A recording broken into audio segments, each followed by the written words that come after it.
ચાલો નમસ્કાર વિદ્યાર્થી મિત્રો, વિભાગ ડીની તમે આતુરતાથી રાહ જોઈ રહ્યા છો એ હવે તમારી સમક્ષ રજૂ કરી રહ્યો છું. દ્વિતીય સામયિક પરીક્ષા જે આપણી શરૂ થવા જઈ રહી છે એના કેટલાક આઈએમપી પ્રશ્નોની આપણે ચર્ચા કરીએ. વિભાગ ડી એટલે કોઈ પણ બે પ્રશ્નોના તમારે જવાબ લખવાના છે.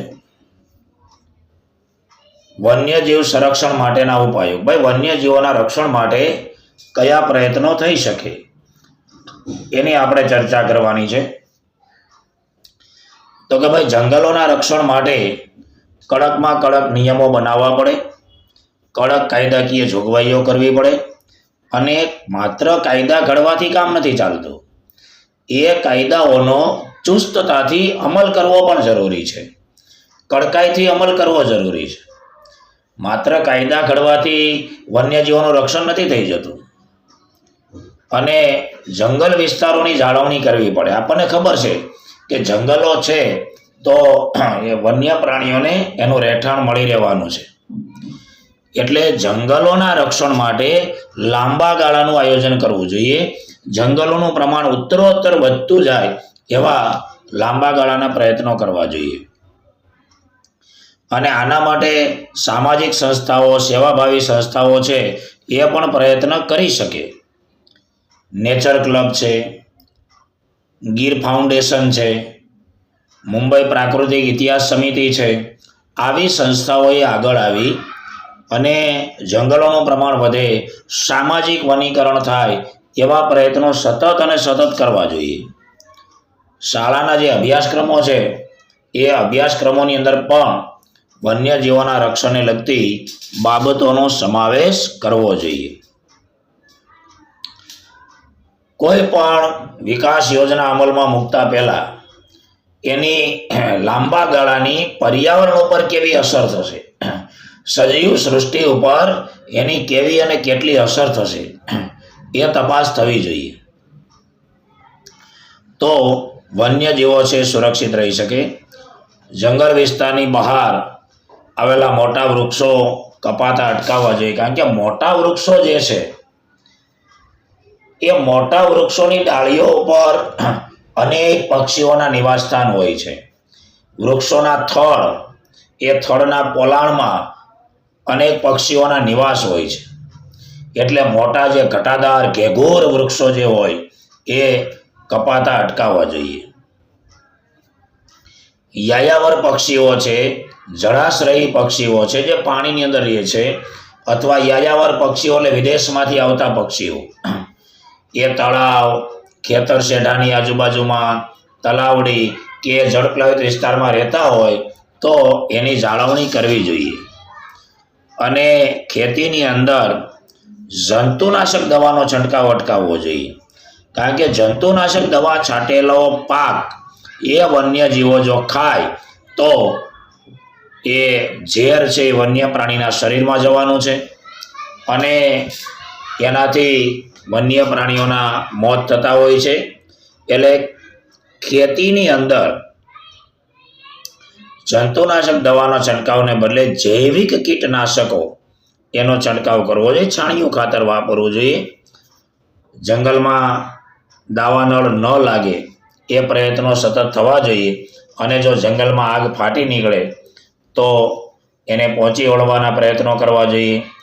એના માટે વન વિભાગના અધિકારીઓએ સતત અને સતત પેટ્રોલિયમ કરવું પડે, સાવચેતીના પગલાં રૂપે અગાઉથી આયોજન કરવું પડે. પ્રદૂષણ ઘટાડવા માટે સરકારી અધિકારીઓએ પણ મહેનત કરવી પડે. તો વન્યજીવોના રક્ષણ માટેના આ ઉપાયો છે. પછી ઉષ્ણ કટિબંધીય વરસાદી જંગલ. હવે વરસાદી જંગલ છે એને બારે માસ લીલા જંગલો પણ કહી શકાય, કારણ કે સરેરાશ વાર્ષિક 200 સેમીથી વધુ વરસાદ જે વિસ્તારમાં પડતો હોય ત્યાં આ પ્રકારના જંગલો હોય છે. સરેરાશ તાપમાન 22°C કરતાં વધારે હોય, ગરમી વધારે પડતી હોય તો બાષ્પીભવન વધારે થાય, ઘનીભવન વધારે થાય, તો એને કારણે વરસાદ વધારે પડતો હોય છે. ભારતમાં આ પ્રકારના જે જંગલો છે પશ્ચિમ ઘાટના વધારે વરસાદવાળા વિસ્તારો, આંદામાન નિકોબાર, અસમની અંદર, તમિલનાડુના તટીય પ્રદેશોમાં આ પ્રકારના જંગલો જોવા મળે છે.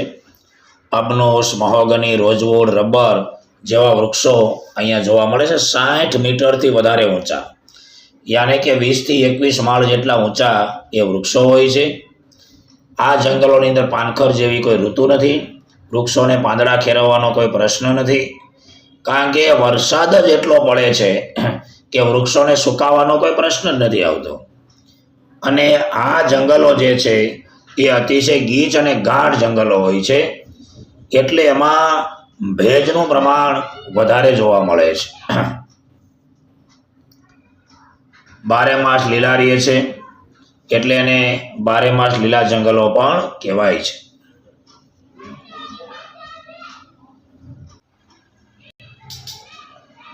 પછી ખૂબ અગત્યનો અને મહત્વનો પ્રશ્ન છે, ખરડો કાયદો ક્યારે બને?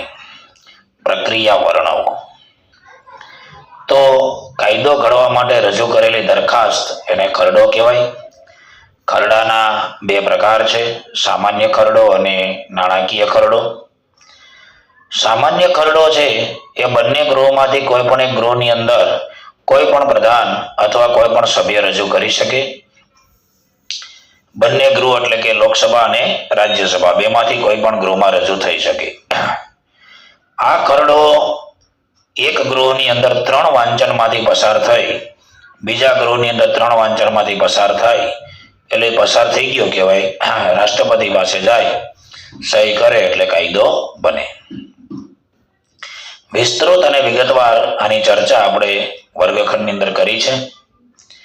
જો બંને ગૃહો સંમત ન હોય તો રાષ્ટ્રપતિ છે એ બંને ગૃહોની સંયુક્ત બેઠક બોલાવી અને 2/3 બહુમતીથી ખરડો પસાર કરી શકે. કેટલીક વાર રાષ્ટ્રપતિ છે ખરડાને પુનઃ વિચારણા માટે સંસદને પરત મોકલે છે. સંસદની અંદર ખરડો પરત આવે એટલે સંસદના બંને ગૃહોની અંદર ફરી પાછો 3 વાંચનમાંથી પસાર થાય અને સુધારા વધારા કરવાની જરૂર લાગે તો સુધારા વધારા થાય, નહીતર મૂળ સ્વરૂપે પણ એ રાષ્ટ્રપતિ સુધી ખરડો પાછો જાય અને બીજી વખત રાષ્ટ્રપતિએ સહી કરવી પડે એટલે કાયદો બને. આ જ રીતે નાણાકીય ખરડો રાષ્ટ્રપતિની પૂર્વ મંજૂરીથી લોકસભામાં રજૂ કરી પસાર કરવામાં આવે છે.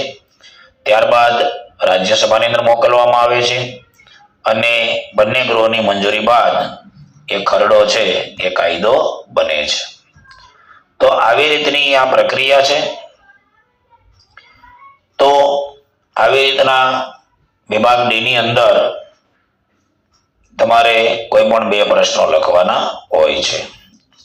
નમસ્કાર.